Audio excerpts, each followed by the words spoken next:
On peut démarrer par la CARSAT pour ce premier morceau de panorama de données concernant notre région.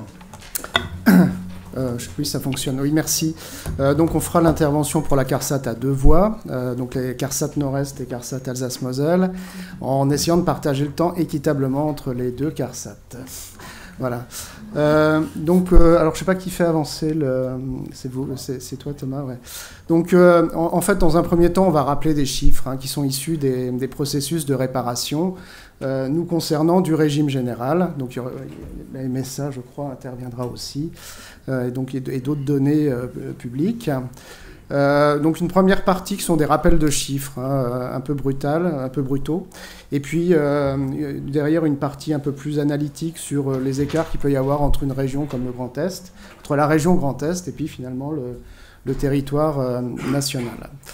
Donc déjà, le Grand Est, on a remis quelques chiffres. Donc vous voyez deux régions qui ne sont pas tout à fait équilibrées, l'Alsace-Moselle comprenant un peu plus de sections d'établissement. Donc nous raisonnons en sections d'établissement dans notre système de codification et de tarification, et donc un peu plus de salariés aussi sur la partie Alsace-Moselle, donc pour des totaux qui sont de 178 000 sections d'établissement qui sont assurées, et donc 1 450 000 salariés qui sont couverts par ce dispositif. Alors, en termes d'accidents du travail, donc là, on a donné les chiffres qui sont sur le Grand Est, puisqu'on est sur le périmètre Grand Est. Donc, en 2021, il y a eu donc 44 928 accidents du travail en région Grand Est. Donc, on relativisera un peu après ces chiffres. La clé de répartition, ça nous a semblé important de la rappeler. Elle n'est pas toujours connue, finalement. On a tendance à penser que la sinistralité se concentre encore dans les industries.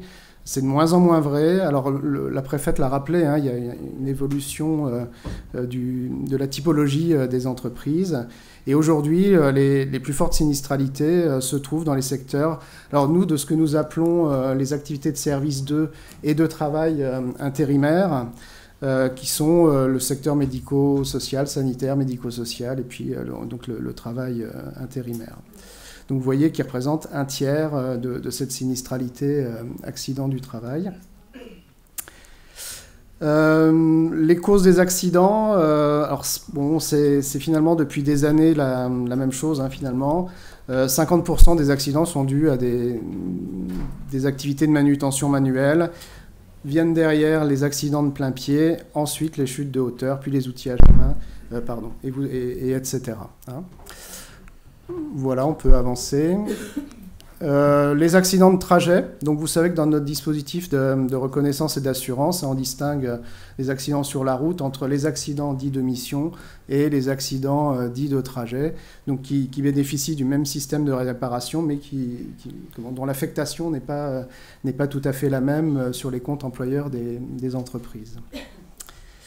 Les maladies professionnelles, donc pas loin de 5000 maladies professionnelles en région Grand Est. Et donc essentiellement, ça aussi, ça a été dit en introduction, on retrouve les 80% des maladies professionnelles qui sont liées aux troubles musculo-squelettiques. Vient derrière encore l'amiante, voilà, c'est une problématique toujours présente, et puis après d'autres pathologies. Alors on raisonne bien sur les tableaux de maladies professionnelles du régime général quand on présente ces chiffres.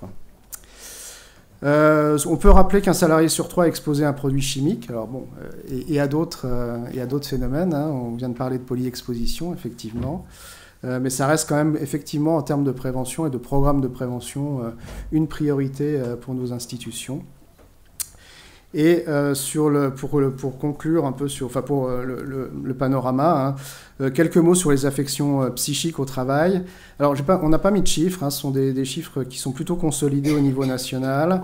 Alors il n'y a pas de tableau de maladies professionnelles sur ces pathologies, donc il y a un dispositif complémentaire de reconnaissance des maladies professionnelles. Peut-être que Dr Léonard en dira quelques mots dans sa présentation, puisque vous siégez dans un C2RMP. Je n'irai pas plus loin là-dessus. Alors après, en termes de tendance, pour essayer de resituer, parce qu'on vient de traverser quand même 3 années ou 2 années un peu particulières, On sait que 2020 et 2021, en 2020, il y a une réduction de la sinistralité, hein, que ce soit maladie professionnelle, accident du travail, accident de trajet, tout le monde sait pourquoi, voilà. 2021, la tendance, on remonte, voilà, et on est encore inférieur aux chiffres de 2019. Mais la tendance est quand même à une remontée de la sinistralité. Mais on n'a pas encore les chiffres consolidés 2022, donc voilà, on fera le point là-dessus. Mais la reprise de l'activité s'accompagne, on le sait, hein, en général, d'une augmentation de la sinistralité. Voilà pour les chiffres bruts. Et les mortels, pardon, oui, et donc effectivement 114 accidents, 114 décès liés au travail sur la région Grand Est pour 2021. Là aussi sur les mêmes tendances que j'ai rappelées par rapport aux évolutions. Voilà, je vais laisser la parole à Luc Dreuil pour la partie analyse. Donc on a voulu aussi vous présenter une comparaison de notre région Grand Est avec la France. Donc les premiers chiffres, ce ne sont pas encore des chiffres totalement consolidés en ce qui concerne le national, hein, donc ce sont vraiment des premiers chiffres.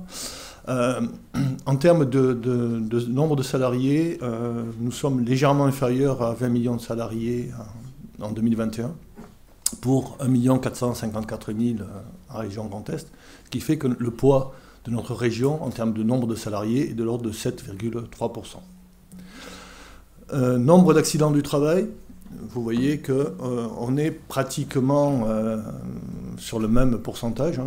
On en a 604 000 au niveau national, un peu moins de 45 000 au niveau Grand Est, ce qui fait 7,43%. Donc si on compare l'indice de fréquence, je rappelle l'indice de fréquence, c'est le nombre d'accidents avec arrêt pour ramené à 1000 salariés, donc 30,3 au niveau national et 30,9 au niveau de la région Grand Est. Nombre d'accidents de trajet, un peu plus de 89 000 au niveau national, un peu moins de 6 000 au niveau régional, 647. Donc on est plutôt moins sujet à avoir des accidents de trajet dans notre région.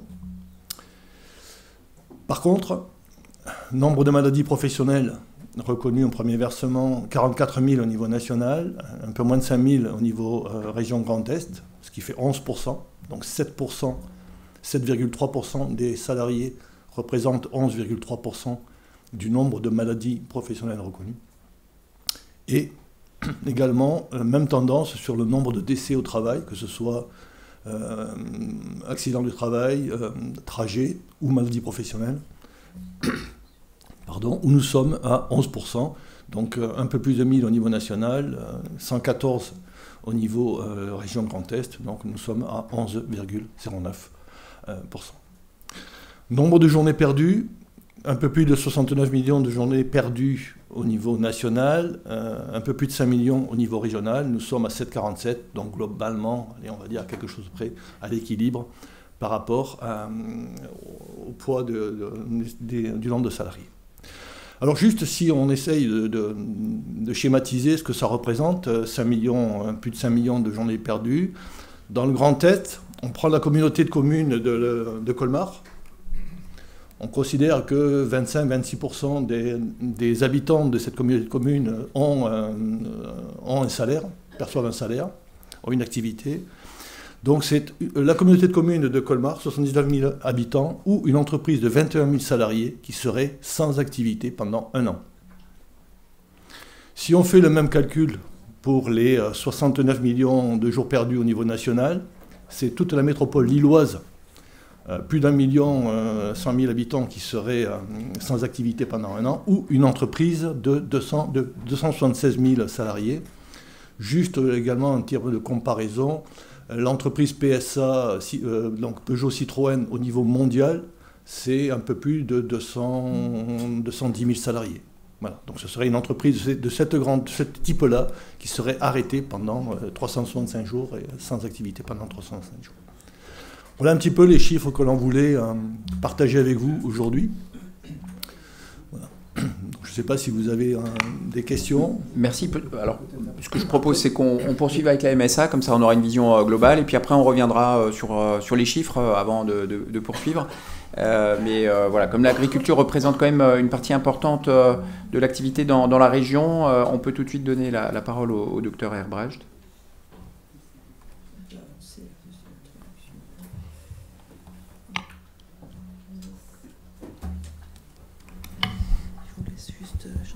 Diapo. Donc j'ai pris des chiffres un petit peu moins détaillés, mais juste pour vous pondérer un petit peu l'activité agricole par rapport à l'activité générale dans le Grand Est. Vous voyez qu'on suit 69 000 actifs agricoles, hein, dont environ 27 000 salariés, ce qui représente à peu près 1% des salariés en Grand Est. Alors il faut rajouter à ça tous les saisonniers, puisque vous savez bien, dans l'agriculture, on a énormément de travailleurs saisonniers. Et puis j'ai fait un petit point sur la sylviculture et l'exploitation forestière, hein, puisque une action de notre plan régional en santé au travail repose sur cette activité, sur cette filière, qui représente environ 4 400 salariés. À côté des salariés agricoles, la mutualité sociale agricole gère la protection sociale pour les non-salariés agricoles. Ils sont 42 000 en Grand Est, ce qui fait 16% environ des non-salariés du Grand Est. C'est des chiffres 2019. Pour faire un point un peu plus précis sur la sylviculture et l'exploitation forestière, on a 4 295 établissements, dont 620 emploient des salariés et 4 281 salariés. Alors juste pour vous rappeler un petit peu, peut-être refaire le point sur l'organisation de la santé sécurité au travail en MSA. Hein. Donc nous avons 35 caisses de MSA en France. Le Grand Est est représenté par 4 caisses de MSA. Les équipes santé-sécurité au travail sont des salariés de la protection sociale. Ils comprennent donc des médecins du travail, des infirmiers et des conseillers en prévention, avec une particularité sur les 3 départements alsaciens et mosellans, qui est que tout ce qui est ATMP et conseillers de prévention, donc équipes de prévention, sont hébergés au sein des caisses d'assurance accidents agricoles. Nous relevons du Code rural et de la pêche maritime. Hein. Évidemment, le Code du travail aussi s'impose à nous, mais les articles du Code du travail sont déclinés dans le Code rural et de la pêche maritime. Et nous assurons le suivi individuel uniquement des salariés agricoles. Ce qui est quand même une particularité, alors qui s'explique par l'histoire et la législation, hein, mais voilà, c'est intéressant à savoir. Nous avons un plan santé-sécurité au travail en agriculture aussi, qui est quinquennal. Donc on est actuellement sur le plan 2021-2025, comme notre plan régional, et on essaye de faire des passerelles entre les deux plans, sachant que les grands axes sont identiques, hein, les plans sont liés. Alors sur la sinistralité, donc je vous le disais tout à l'heure, les accidents de travail, maladies professionnelles sont gérés en Alsace-Moselle par les caisses accidents, dans le reste du Grand Est et dans le reste de la France par les mutualités sociales agricoles, les caisses de MSA. Donc on a des filières à très forte sinistralité. Vous avez vu qu'en nombre de salariés, peut-être la sylviculture et l'exploitation sylvicole sont des filières qui emploient peu de monde en nombre absolu. Par contre, c'est des filières à forte sinistralité, ce qui explique un peu qu'on ait basé une action sur la prévention dans ce domaine-là. L'exploitation de bois, vous voyez le taux de fréquence, hein, 55,8 et un indice de gravité, qui est donc le nombre de jours de perte de travail pour 1 million d'heures travaillées de 76,9. On a aussi donc un système de reconnaissance des maladies professionnelles avec des numérotations de tableaux qui sont différents dans le régime agricole que dans le régime général, et en particulier des tableaux de maladies professionnelles qui sont liés aux pathologies et liées aux pesticides. Donc je vous les ai cités, là il y en a 4. Donc il y en a un qui est historique, qui sont les pathologies liées à l'arsenic, sachant qu'aujourd'hui l'arsenic ne dispose plus d'une autorisation de mise sur le marché. Alors est-ce qu'il existe encore des stocks? Je ne sais pas. J'espère que non. C'est interdit maintenant. Et donc, il y a les nouveaux tableaux liés aux pesticides, que sont la maladie de Parkinson, qui est le tableau de 58, les lymphomes, le 59, et puis le dernier arrivé, là, qui est le cancer de la prostate lié aux pesticides, qui existe aussi sous un autre numéro dans le régime général.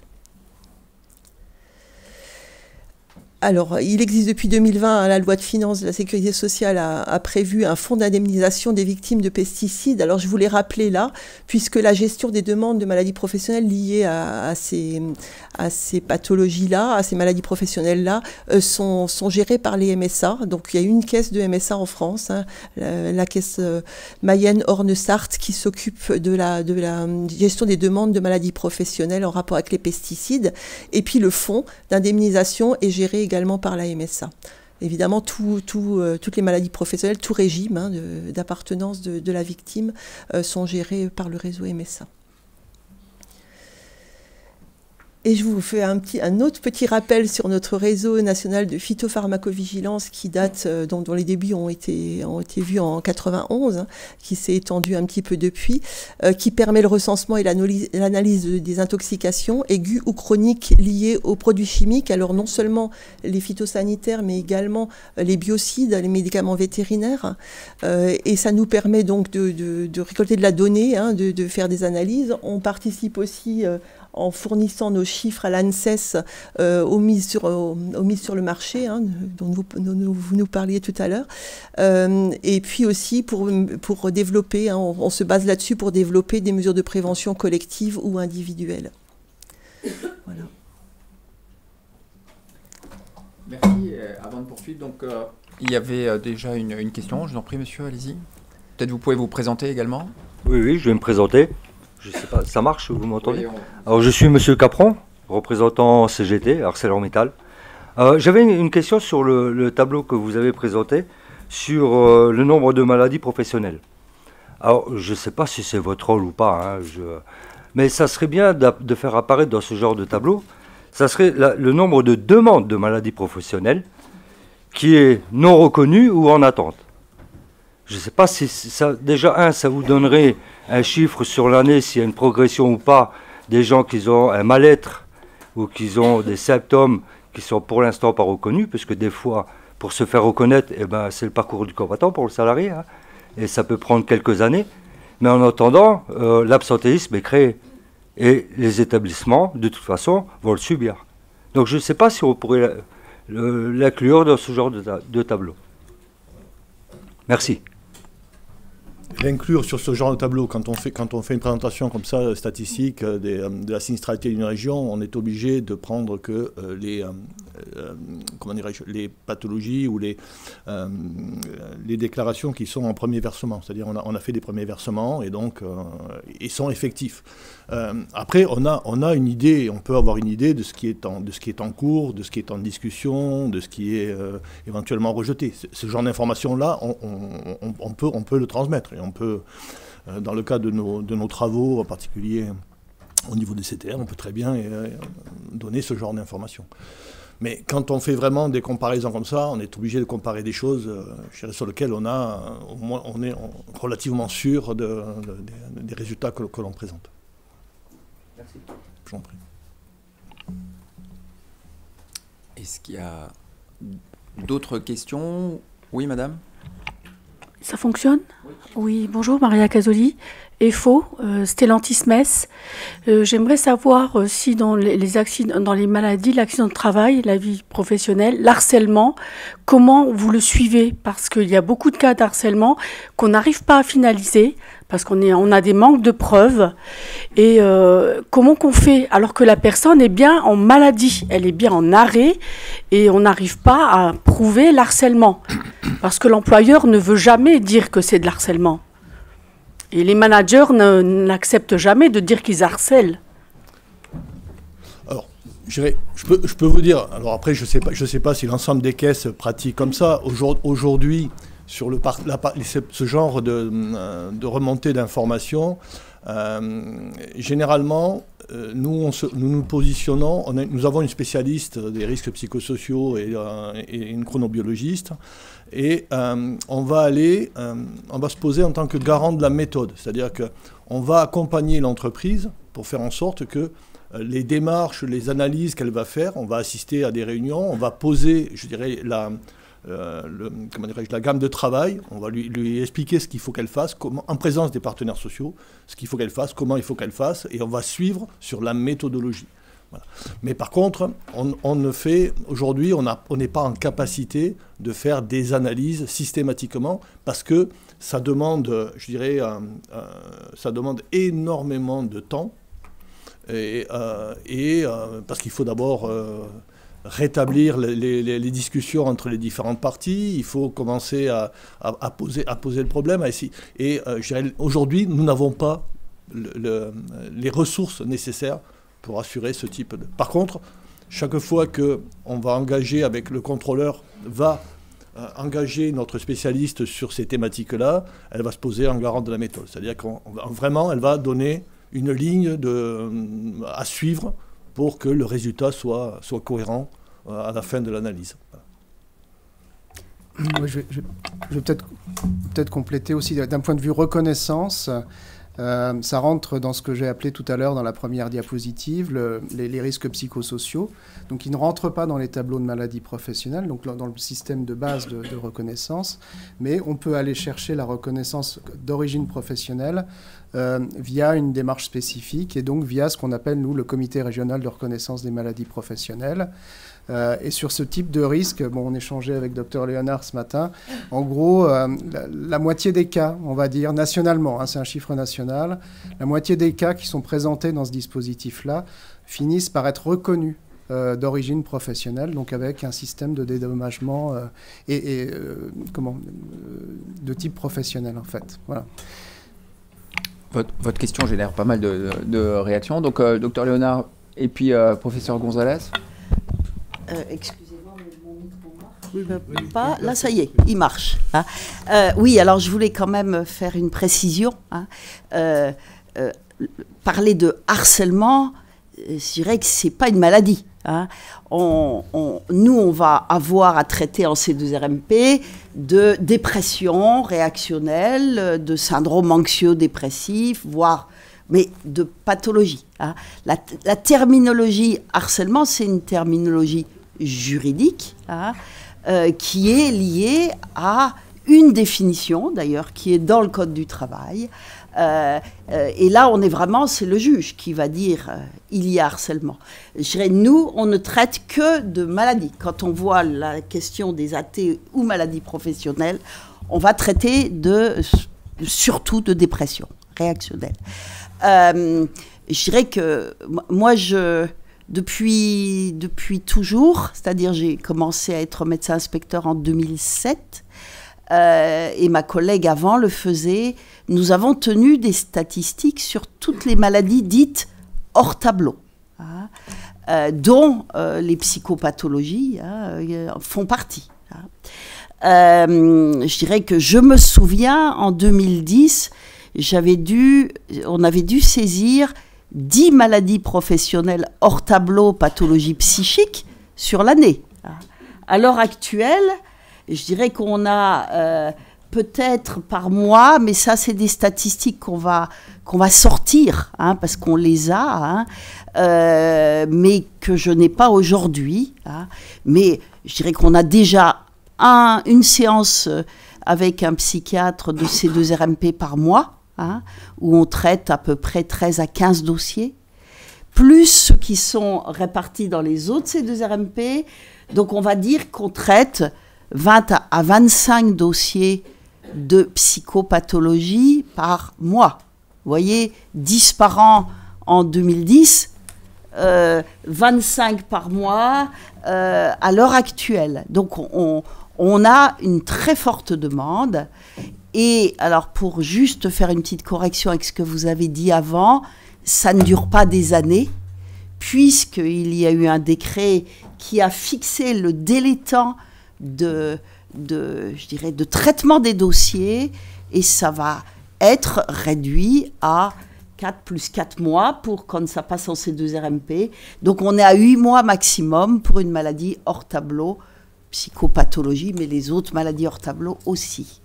Donc voilà, je voulais juste compléter ceci. Donc pour les maladies qui se dégradent suite à l'harcèlement, terme juridique, mais c'est quand même de l'harcèlement, vous pouvez l'appeler stress ou comme vous voulez, ou risques psychosociaux, mais il y a des personnes qui, suite à l'harcèlement, leur maladie se dégrade.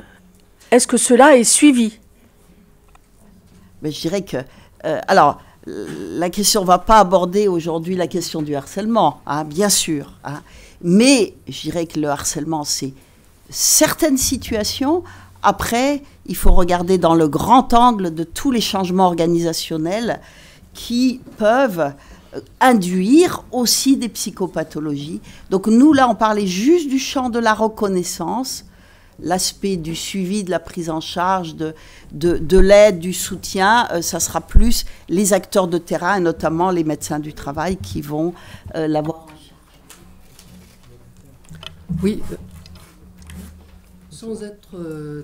voilà, merci. Sans être trop longue, parce que j'y reviendrai dans ma présentation tout à l'heure sur les consultations de pathologie professionnelle, mais bon, je suis tout à fait d'accord avec ce que vient de dire le docteur Léonard, et actuellement, c'est en train de devenir la première cause, tout ce qui est, peut regrouper sous le terme de souffrance, quel que soit le mécanisme qui peut être en cause, dont des agissements de type harcèlement, mais pas que. Et donc, dans nos consultations, on essaie justement de faire la part des différents mécanismes qui peuvent entraîner une décompensation sur le plan psychique. Et c'est la première cause actuellement, ça dépasse les troubles musculo-squelettiques, de demande de consultation de pathologie professionnelle pour des situations de souffrance. Quand on a, nous, les arguments, on va accompagner les personnes dans les démarches de déclaration qui sont complexes, mais on sait qu'on ne va pas les mettre non plus sur une piste difficile si on sait qu'au bout, il ne va pas y avoir de reconnaissance, voyez, parce que ça risque là, justement,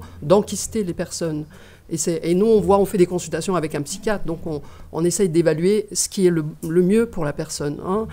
Quand on juge que ça va passer, on va les accompagner. Et comme ça a été dit, mais je n'insiste pas, hein, pour ne pas prendre trop de temps, actuellement, au plan national, dans un cas sur deux, c'est reconnu, même en affection hors tableau, alors qu'il faut un lien non seulement direct, mais aussi essentiel avec le travail. C'est ça qui est compliqué à démontrer d'un point de vue... Voilà, de l'imputabilité au travail. Donc on a beaucoup progressé et, sur les reconnaissances et, voilà, et la démarche d'accompagnement, on essaie de la faire avec les partenaires, médecins traitants, psychiatres traitants, psychologues qui nous aident dans cette démarche. Merci pour ces réponses. Donc on va poursuivre avec le docteur Léonard, donc avec des données issues d'enquêtes menées avec les médecins du travail. Alors, effectivement, sur le temps qui était prévu, j'ai fait le choix de faire un zoom sur la veille en santé-travail, puisque c'est une mission depuis très longtemps, hein, au moins dans les textes déjà en 86, ça l'était pour les médecins du travail. C'est devenu en 2011, avec la loi de juillet 2011, une mission pour les services de prévention et santé au travail. C'est aussi dans les missions des médecins inspecteurs du travail d'assurer une veille sanitaire, mais plus précisément une veille en santé-travail. Alors bien sûr, les médecins du travail, il y en a un certain nombre ici présents, et leurs équipes pluridisciplinaires, notamment les assistants et les infirmiers de santé au travail participent activement à plusieurs de ces enquêtes. J'en cite deux grandes. Henri Bastos a évoqué tout à l'heure l'enquête Sumer. Alors elle est portée bien sûr par la DARES, mais en lien avec la DGT, la partie inspection médicale du travail de la DGT. Et puis l'enquête maladie à caractère professionnel, qu'on appelle MCP de façon plus résumée, qui est portée par Santé publique France et également l'inspection médicale du travail et les ORS des différentes régions, dont l'ORS Grand Est. Donc, je vais très vite sur l'enquête Sumer, je dirais, qui va explorer les expositions risques professionnels, comme l'a dit tout à l'heure Henri Bastos, dans toutes les expositions d'un salarié donné tiré au sort. Et c'est l'expertise du médecin du travail qui est requise, qui va interroger le salarié sur ses conditions de travail. Et je dirais également des éléments sur l'état de santé qui vont être vus via l'auto-questionnaire que remplit le salarié seul je dirais, dans la salle d'attente. Alors, il y a l'enquête MCP, elle recense les pathologies en lien avec le travail. Alors, celles qui sont non reconnues par les régimes de la sécurité sociale. Donc, on va voir la partie plus immergée de l'iceberg, hein, et les expositions qui sont suspectées d'en être à l'origine. MCP repose aussi sur l'expertise des médecins du travail et de leur équipe, notamment des infirmiers. Everest, c'est une autre enquête, mais je ne vais pas présenter de résultats. Elle étudie les conditions de travail du point de vue des salariés, ainsi que leur santé. On est sur le vécu des salariés. Donc, alors, quelques résultats de Sumer et de MCP. Alors, je dirais, mea culpa, nous n'avons pas encore sorti de résultats régionaux de Sumer, donc je vous donnerai quelques résultats nationaux.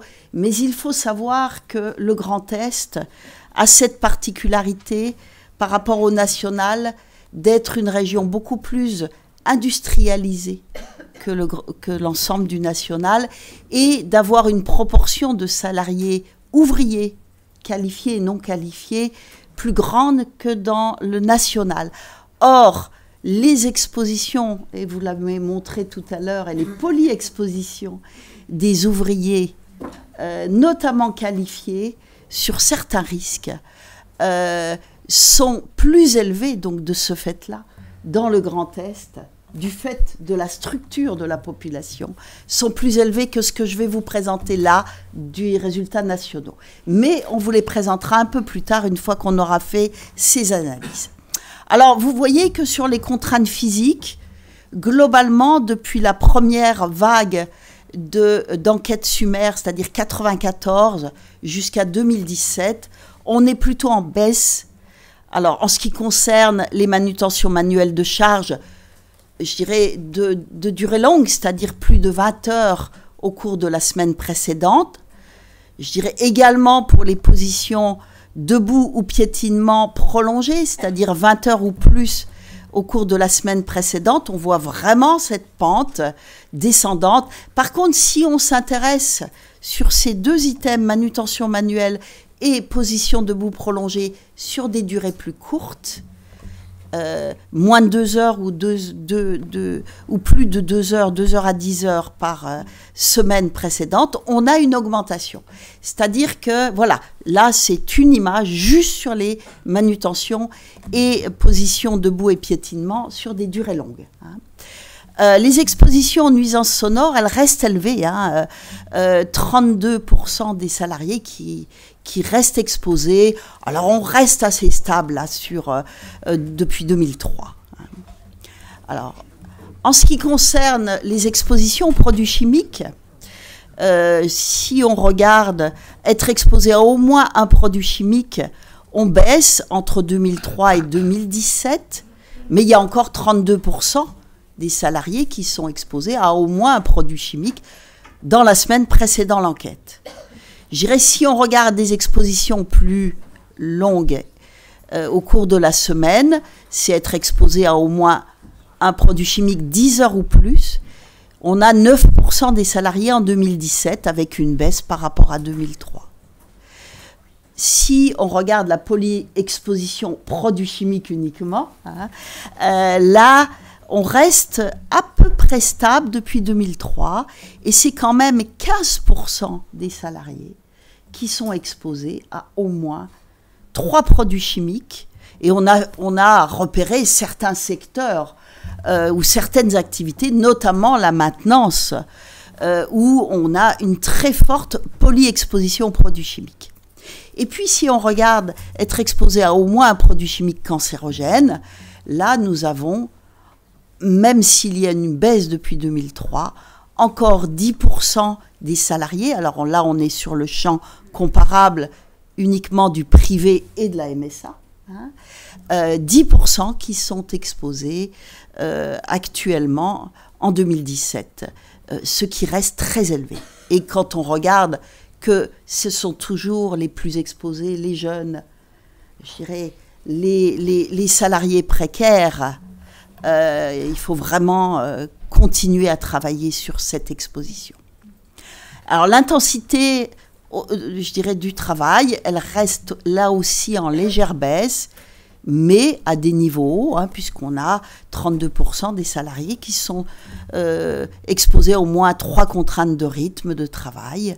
Donc on va faire la suivante. Et si on regarde l'autonomie des salariés, elle est plutôt en baisse, avec moins de salariés qui peuvent faire varier les délais fixés. Et puis, je dirais moins de salariés qui peuvent intervenir quand quelque chose d'anormal se produit, donc plus de salariés qui doivent faire appel à d'autres pour les aider quand il y a un problème, je dirais, qui se produit.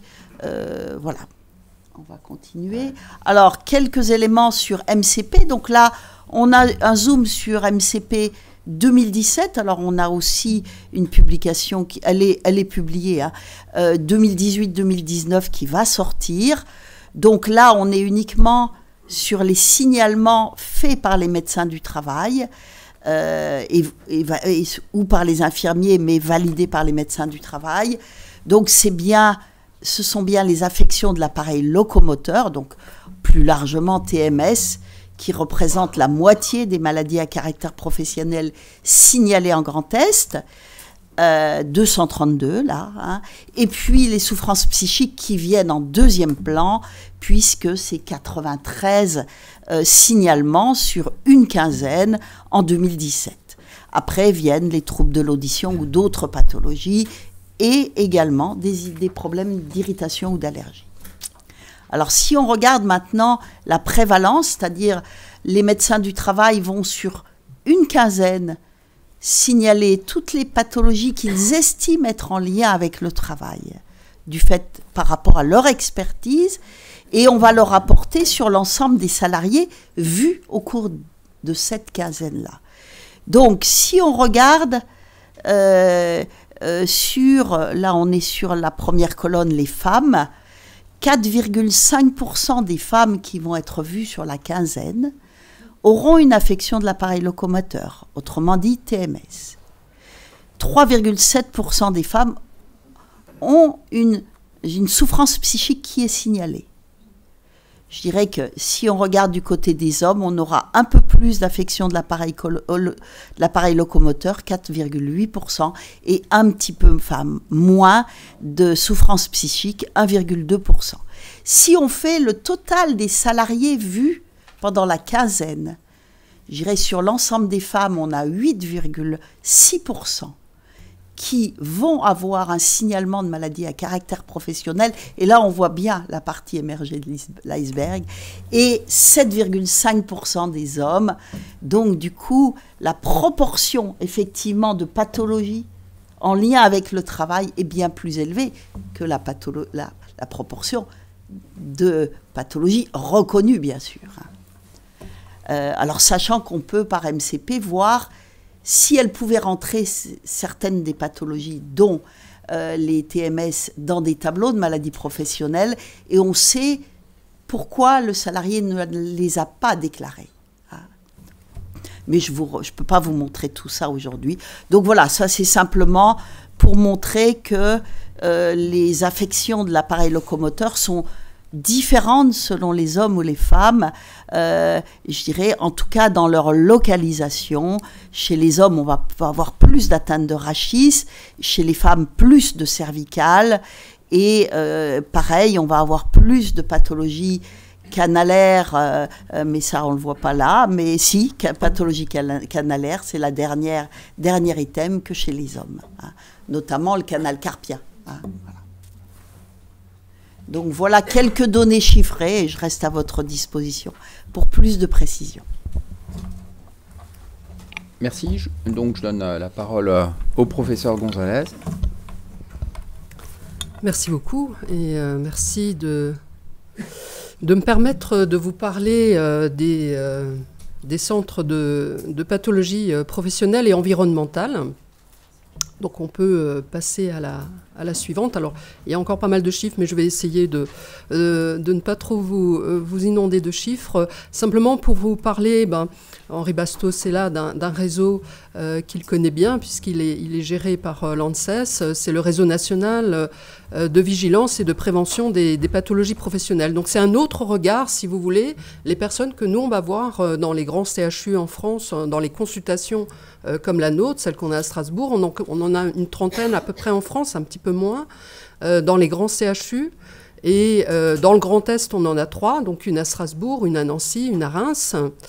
Alors, j'ai pas de pointeur, mais vous voyez, sur la petite carte de France, vous aviez une consultation en Bourgogne-Franche-Comté à Dijon, vous pouvez la rayer, elle n'existe plus.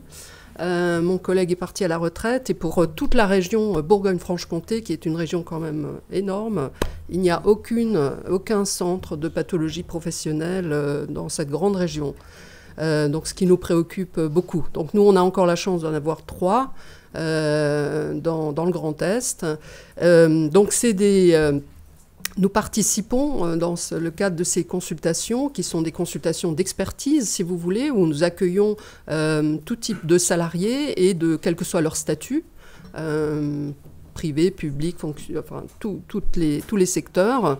Et alors évidemment, c'est une population un petit peu sélectionnée, celle qu'on voit dans nos centres de consultation de pathologie professionnelle, puisqu'elles nous sont adressées par les médecins du travail, mais aussi de façon très prédominante par les médecins traitants ou les médecins hospitaliers, qui se retrouvent confrontés quelquefois à des problématiques de manque de médecins du travail notamment, et qui se retournent vers nous quand un salarié a des difficultés de santé ou de maintien au travail. Donc nous essayons dans le cadre de ces consultations de faire le point sur les expositions, et on tient compte justement de ces polyexpositions dont on parlait tout à l'heure, et on va coder tous ces éléments. Dans tous les centres de ce type en France, on va coder de la même façon les expositions, les pathologies, les secteurs d'activité, les métiers, les intégrer dans une base de données nationale qui est donc gérée par l'ANSES, et on va, nous, avoir ce rôle d'expertise, alors dans le domaine des pathologies professionnelles, mais également dans le domaine des pathologies environnementales, justement. C'est fait aussi partie des compétences que l'on a, même si c'est très minoritaire par rapport aux consultations de pathologie professionnelle, mais certainement du fait d'une méconnaissance de ces compétences, de ces centres de ressources que nous avons dans nos régions. On peut passer à la diapo suivante. Donc, c'est simplement pour vous dire que ce réseau existait déjà avant 2010, mais il est animé par l'ANSES depuis 2010, qu'on travaille avec des partenariats, évidemment. Il y a un COPIL national, et il y a des groupes de travail qui, avec des collectifs d'experts de différentes disciplines, et notamment, là je vous ai cité certains groupes de travail, par exemple le groupe de travail émergence. Donc pour nous c'est très important de pouvoir non pas uniquement faire de la réparation et voir ce qui est les maladies professionnelles reconnues, mais pouvoir détecter des signaux d'alerte. Ça fait vraiment partie des missions aussi de l'ANSES, et de faire remonter, grâce à toutes ces données que nous collectons, de nouvelles pathologies, ou essayer de repérer quand il peut y avoir un problème sanitaire, parce qu'il y a plusieurs cas qui surviennent en France, et que dans nos consultations, on va en voir 1 ou 2 cas, mais quand on les regroupe sur l'ensemble du territoire, ça peut faire un petit signal d'alerte et de dire, là, il y a peut-être un nouveau produit chimique où il y a un risque allergique qu'on ne connaissait pas, qui n'était pas identifié, ou une nouvelle problématique de cancer ou d'autres problèmes. Donc il y a aussi des groupes de travail qui travaillent sur la méthodologie, les stratégies d'exploitation de toutes ces données de cette base. Et il y a maintenant aussi un groupe de travail national sur les psychopathologies professionnelles. On peut passer à la diapo suivante. Donc là, je vous ai donné quelques chiffres. Alors, ils sont nationaux, mais j'essaye de vous donner aussi pour le Grand Est. J'ai donné 2019 parce que 2020, vous savez ce qui s'est passé. Donc, on a eu une chute considérable de l'ensemble des consultations à l'hôpital. Donc, ce n'est pas vraiment significatif. Et là, on reprend actuellement pour 2021 à peu près le même rythme de consultation que ce qu'on avait avant. Mais voilà, la remontée est encore difficile, même maintenant. Chez nous. Donc cette base de données nationale, elle a au total, depuis qu'elle existe, près de 500 000 consultations qui ont été codées est codé donc avec une certaine expertise sur les expositions, sur les pathologies et les secteurs d'activité, avec près de 300 000 patients qui sont enregistrés et près de 300 000 problèmes de santé. Alors simplement pour vous donner le comparatif sur le Grand Est, donc on peut prendre la diapo suivante. Là, voilà, c'est pour vous dire que c'est en progression, mais qu'au plan national, il y a à peu près 30 000 nouvelles consultations de pathologie professionnelle, et environnementale, mais essentiellement pathologie professionnelle, chaque année qui sont vues en France dans nos centres de consultation. Et sur le Grand Est, on est à peu près actuellement entre nos 3 centres, Strasbourg, Nancy et Reims, à peu près 2600, 2700 nouvelles consultations tous les ans de pathologie professionnelle et environnementale. On peut passer à la suivante. Là, voilà, vous ne voyez rien, mais je vous ai juste fait un focus sur les principaux problèmes de santé. Donc, ça fait un petit peu écho avec ce qu'on a dit tout à l'heure. Et c'est une autre réalité. Vous voyez, ce n'est pas la réalité des maladies professionnelles, parce que là, on n'est pas sur les contraintes administratives. C'est vraiment les gens qui viennent chez nous en consultation et pour lesquels on a donné un avis d'expert.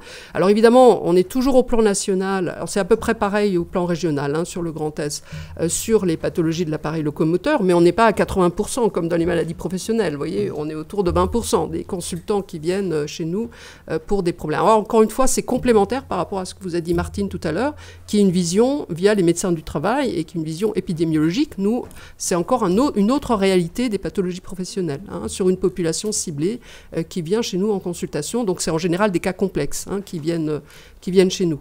Et en deuxième, on a justement les troubles mentaux, le stress, l'épuisement, tous les phénomènes qu'on peut avoir en lien avec les pathologies mentales maintenant au travail, des compensations psychiques. Et comme je vous le disais tout à l'heure, nous, au plan à Strasbourg, c'est la principale demande de consultation aujourd'hui, même au-delà des cancers, au-delà c'est les consultations de souffrance. Il y a une très très forte demande de ce côté-là. Donc en troisième, on a les pathologies cancéreuses, les tumeurs.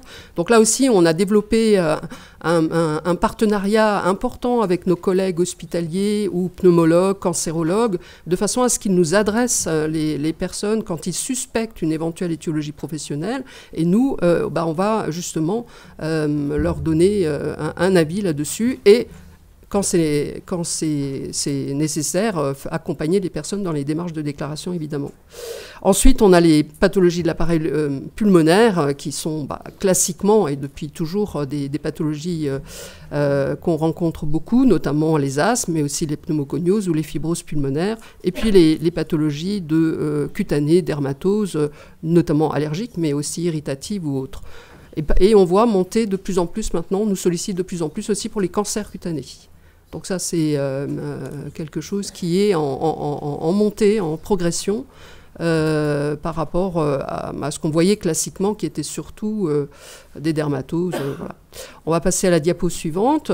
Là, c'est simplement, là aussi, c'est au plan national pour dire que c'est surtout l'industrie manufacturière, et c'est aussi celle qui arrive en tête chez nous dans le Grand Est, dans les consultations, mais qu'on voit tout de suite derrière et en forte progression, tout ce qui est lié à la santé humaine et action sociale. Donc ça rejoint aussi ce qu'on disait tout à l'heure sur les polyexpositions dans le secteur de soins, donc qu'ils soient privés, publics, dans le médico-social, et les pathologies mentales également qui sont très importantes, en plus de tout le reste des pathologies qu'on peut rencontrer. Le secteur du BTP qui est toujours très présent. Et puis alors on montait en flèche tout ce qui concerne les fonctions publiques, où on est de plus en plus sollicité. D'ailleurs, notre centre suit également par convention des administrations dans le cadre de la médecine du travail, de médecine de prévention, parce que comme on l'a dit tout à l'heure, et notamment Madame la Préfète, on manque de médecins du travail. Donc ça fait aussi partie de nos missions, de nos centres, d'accompagner certaines administrations qui sont en grande difficulté. Et voilà, le dernier secteur qui est très présent, c'est tout ce qui concerne la réparation automobile, le secteur des commerces, etc. Aussi bien pour les pathologies pulmonaires, allergiques, cancers, que les psychopathologies. Ensuite, voilà, là c'est simplement pour vous dire le poids qui est chez nous au niveau des consultations que l'on voit, où c'est vraiment, donc ce qui est vert foncé, c'est la part du psychique, par rapport au vert clair qui est la part locomoteur par exemple, et on voit la progression, et notamment dans le domaine de la santé humaine et de l'action sociale, la part très importante des consultations pour souffrance psychique, épuisement, voilà, donc ça, et dans les administrations publiques. On peut continuer. Il manque le code couleur hein, pour ensuite, quand on... Oui. Je le donnerai pour avoir. Alors là, quelques petits mots pour conclure sur dont je vous parlais tout à l'heure sur l'émergence. Donc l'ANSES a un groupe de travail, c'est un de mes médecins de Strasbourg qui copilote avec les personnels de l'ANSES ce groupe émergence au plan national. Et ça, c'est très intéressant parce que c'est vraiment voir comment, à partir de toutes les données que l'on code et qui sont dans cette base de données, on peut arriver avec la puissance d'avoir sur tout le territoire français, soit parce qu'on détecte, comme je vous l'ai dit tout à l'heure, ce qu'on appelle des clusters, c'est-à-dire plusieurs cas simultanés qui vont faire qu'on va déclencher une démarche d'investigation, d'aller plus en profondeur au niveau de ces cas, voir si les autres centres ont oublié de les coder et puis voir. Donc ça, c'est la démarche un peu clinique. Et on a une démarche statistique également qui permet de faire, à l'aide d'analyses statistiques, de fouiller dans cette base de données et d'arriver à trouver parfois des couples comme ça, pathologie-exposition, qui vont être analysés par le groupe au plan national. Et puis il y a évidemment toute la veille bibliographique internationale pour repérer de nouvelles affections, de nouvelles maladies, de nouveaux risques. Hein. Et évidemment, quand le groupe décide après analyse qu'il peut y avoir nécessité d'aller plus loin, là on va lancer une alerte sur l'ensemble des centres de pathologie professionnelle en France et on fait également un signalement au niveau du réseau européen pour avoir plus de puissance pour repérer de nouvelles émergences de pathologies ou de risques. On peut passer à la diapo suivante. Voilà, c'est des exemples alors plus ou moins récents. Donc là, on travaille beaucoup sur les fibroses pulmonaires qui sont dites idiopathiques. Donc c'est des maladies du poumon que les médecins, en langage médical, idiopathique, c'est quand on ne sait pas d'où ça vient. En fait, on se rend compte quand on réinterroge ces personnes et quand ces personnes sont réinterrogées par des spécialistes comme nous, on arrive quelquefois à repérer des pathologies professionnelles, notamment qui n'ont pas été détectées.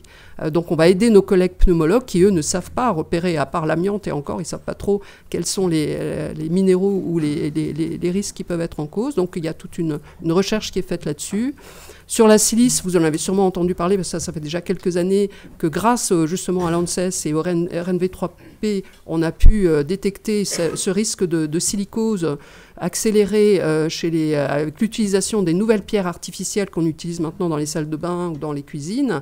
Et voilà, donc ça c'est maintenant bien identifié. Et puis on continue à travailler sur les cancers, sur des cas qu'il a pu y avoir sur les poussières de cuir. On sait que c'est cancérogène depuis très longtemps, mais il y avait peu de cas qui étaient déclarés ou reconnus. Et sur les neuropathies, aux pesticides, donc ça c'est sans fin. Hein. Donc là, pourtant on est dans une région qui est très agricole aussi, beaucoup de viticulture, donc c'est complexe, hein, très complexe à analyser. Je crois que c'est une des dernières. Voilà, je vous donne juste les références pour ceux qui veulent aller plus loin, parce qu'on n'a pas trop le temps. Et juste si Thomas me laisse encore 3 secondes, on a parlé de démographie. Je voulais juste vous dire, démographie médicale ou démographie paramédicale, vous connaissez tous le contexte, c'est très difficile. Juste pour vous dire les tout derniers chiffres qui viennent de sortir, parce que je suis aussi coordonnateur de l'enseignement et de la formation en santé au travail sur le Grand Est, en France, nous avons maintenant, à partir d'octobre, à peu près 169 nouveaux collaborateurs médecins qui vont rejoindre les troupes. Alors, c'est pas beaucoup, vous allez me dire, sur tout le territoire, mais voilà, on progresse et il y a 90 internes également qui ont choisi aux ECN. Nous n'arrivons pas à être suffisamment attractifs pour tous les postes, mais on a réussi quand même à ce que 75% des postes en médecine du travail soient choisis cette année au concours, mais on est en diminution quand même. Voilà, il y a 25% de postes qui ne sont pas pris par nos internes. On a la voix des collaborateurs et on a également une licence, parce que je vois qu'il y a plusieurs infirmiers dans la salle, et une licence professionnelle à Strasbourg. Et là, on est en train de voir pour la promo qui va commencer, et on a plus d'une 50aine de demandes, et ça arrive tous les jours, hein, d'infirmières qui veulent s'inscrire à la licence, qui est une formation lourde par rapport à d'autres formations qui existent en France pour les infirmières de santé au travail. Ça va faire le lien avec ce dont on va parler cet après-midi sur les acteurs de la santé au travail. Voilà. C'est simplement pour vous donner des petits chiffres locaux aussi, pour vous dire que même si c'est insuffisant, on a des candidatures, que ce soit d'infirmiers, que ce soit de médecins, et beaucoup de médecins en reconversion, des médecins jeunes qui voilà, viennent vers la médecine du travail. C'est pour finir sur une note optimiste. Merci.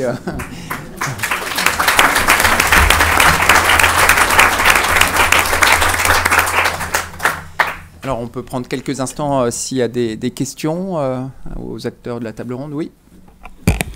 Bonjour, je suis Fabien Decker, je suis le président de la CARSAT Nord-Est et j'ai une petite mission au niveau de la MSA, donc je vais pouvoir me permettre d'en parler un petit peu. On a parlé de beaucoup de chiffres qui vont pouvoir permettre d'avoir des actions.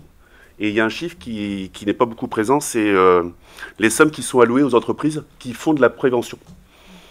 Alors, de la prévention, on en a au niveau des MSA avec les CPSS et les CPNSS pour les salariés et non-salariés, mais on a également au niveau de la CRATMP avec les services des deux régimes. Et il manque ce chiffre où on donne de l'argent aux entreprises qui font de la prévention pour éviter ces actions du travail, pour éviter tout ce mal-être. Et je pense que c'est un chiffre qui manquait. Oui, bah, du coup, on peut le donner peut-être, hein, puisque en fait, sur le territoire national, c'est 100 millions d'euros qui ont été distribués aux entreprises sur la période, sur la pluriannuelle.